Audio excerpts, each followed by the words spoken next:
Welcome to episode 18, part 3. If you're listening in the midst of practicing social distancing, either because you're working from home or because your job is impacted by the outbreak, thank you for making my podcast a part of your survival strategy. If you're in a job that requires you to be out, especially those working in grocery stores and food delivery, thanks for all you're doing to help people cope with closures and with staying home. And if you're out there because you're a medical responder, well, y'all just gold as far as I'm concerned. So thanks for helping keep us healthy. Before I dive in, I wanted to be sure and share again that Record of a Well-Worn Pair of Traveling Boots is now a part of the CrossPods tribe. I'm more excited about this collaboration than I can express. Please be sure to check out the CrossPods network for more of the same kind of podcasting you enjoy here. And now, part 3, episode 18. No place to lay my head. Mother Jones is more than a person. Mother Jones is a spirit that crops up when it's needed. Mother Jones got her name because she fought for, worked to organize, and cared for striking miners.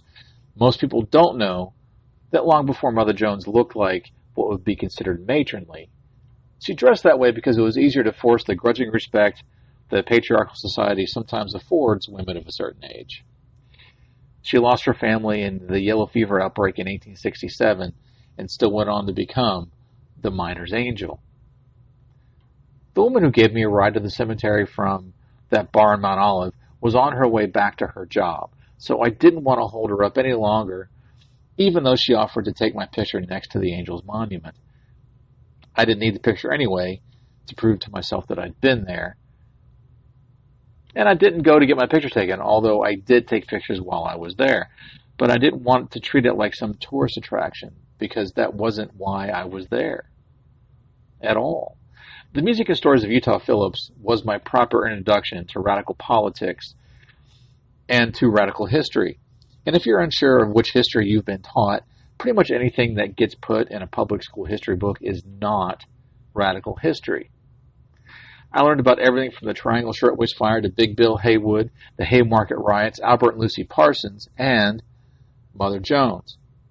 I also learned that some of the thoughts I'd been having, thoughts about the inequities I saw working in factories and warehouses, living out of my car and hanging around the street with people the citizenry for the most part ignore, weren't unique. And I found great comfort in that. Of course, that all happened in the late 90s when a friend of mine gave me a CD of Utah's The Past Didn't Go Anywhere. But it was all bubbling back up because some of the things I experienced while I was teaching in Arizona and because Zuccotti Park had recently been cleared of the Occupy Wall Street encampment. I'll talk about some of that in episode 17, which you should go check out after you listen to this. There was a sort of an unofficial message board there at the Union Miner Cemetery, where others left Union Solidarity notes, IWW buttons, pamphlets, and other things. And until I started traveling in 2012, I hadn't really run into many real radicals, people who walk the walk and talk the talk. We often see people like Mother Jones as part of history. That part we insist on believing has nothing to do with us. It's not true, of course. We carry our past born in our bones and hardwired into our brains, whether we choose to recognize it or not, which is why the miner's angel is still with us, a spirit that shows up when we need it to remind us that our shoes is where the rubber meets the road. And even in the midst of the coronavirus outbreak, there are angels among us, helpers helping. I should know I'm married to one of them. As I mentioned earlier in an earlier episode, earlier part of episode 18, I'd originally planned to stay in Mount Olive that night, but found that there was no such place. And if I'd been smarter, I would have asked the nice woman who gave me a ride about some place that might be safe to camp for the night.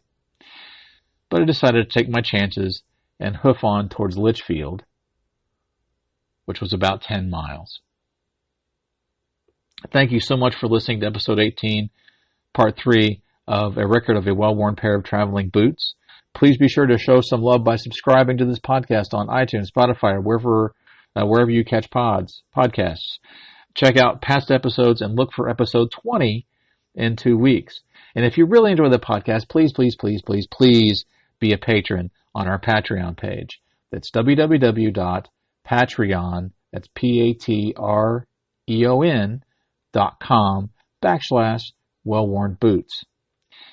You get additional access, including to special patron-only podcast episodes and other additional accesses with goodies starting at $1 a month. So for the cost of a cup of coffee in 1995, you can support stories and art you enjoy.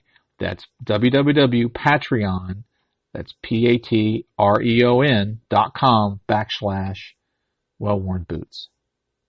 Thanks again for listening. May the road always rise to meet your feet.